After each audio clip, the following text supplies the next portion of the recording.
without objection. Thank you, Mr. President. Mr. President, I rise today because over the last 2 days, I've been hearing from officials and organizations throughout Rhode Island who have been concerned about losing access to essential federal funding. In fact, Rhode Island officials told my office that for several hours yesterday, they could not access the federal portal that allows them to draw down funding for the Medicaid program. Other agencies and organizations have reported that they too were locked out of funding portals for critical grant programs. And why is this? Well, Monday night, the Office of Management and Budget, OMB, issued a memorandum instructing federal agencies to freeze funding that had been authorized and appropriated by Congress until it can be determined that the program comports with President Trump's ideological views as judged by the White House. But just a little over an hour ago, OMB rescinded this memo. But then the White House press secretary has tweeted that the freeze is still in effect.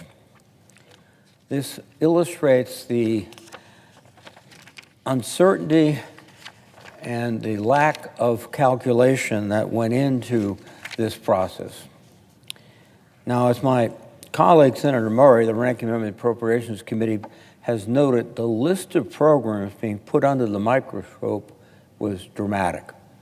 Grants for law enforcement, veterans care, disaster relief and mitigation, funding for the 988 suicide prevention lifeline, homelessness and housing funding, child care, public schools, including IDEA funding, community health centers, food access programs, including Meals on Wheels and school lunch programs, funding for preventing violence against women, and much more. And all of these programs affect families throughout my state of Rhode Island, working families in particular, because in many respects, we all depend upon some support at some time. The Trump administration, a little over a week on the job, decided to violate the law to withhold that funding previously approved by Congress on a bipartisan basis, and has sowed chaos and fear throughout the nation in the process. Last night, the federal district court issued a 1-week stay on the administration's memorandum regarding non-for-profit agencies receiving federal funds. But we are again in this dilemma because the president apparently has rescinded the order, but his press secretary is still tweeting something different.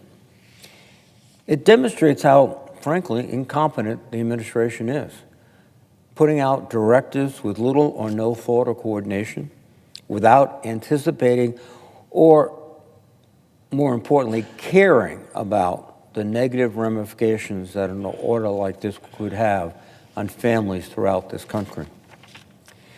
What President Trump was really doing, I believe, is testing how far he can go before he's stopped.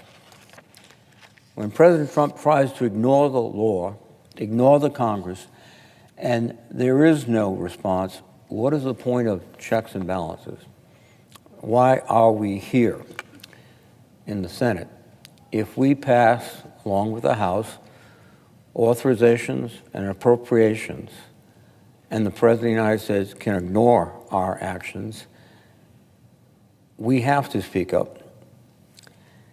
Indeed, my Republican colleagues were excoriating the Biden administration for executive overreach, but now are relatively mute when it comes to a defiance of law, and indeed, I believe, a defiance of the Constitution.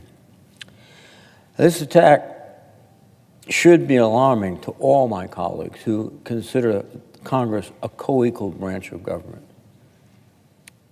And it will be instructive to the American people to see how all of my colleagues in the majority and in the minority choose to respond to President Trump's continued attack on this institution, as well as the Constitution, and most damaging, families throughout this country. One of the programs that was shut off yesterday is Medicaid. And now, a lot of people think Medicaid is just something for those poor people who can't afford health care. But indeed, it is a major source of funding for nursing homes throughout this country. And many of the recipients come from working families, come from families that have worked their entire lives. And now they have a senior, a mother or father, who needs the kind of care a nursing home provides, but they could not afford it without Medicaid. That, I think, is one of the most graphic examples of the indifference or the ignorance of the administration when it comes to what they're doing. But let me return finally to the point. We have a role to do in the Constitution. We advise and consent on nominees, and we're doing that as we go forward. But also, we have to act as a check on the president. We have to act as a force for good that supports the Constitution.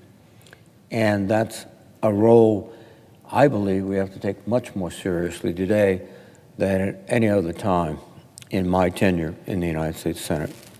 And with that, Mr. President, I would yield the floor, and I would note the absence of a quorum. The clerk will call the roll.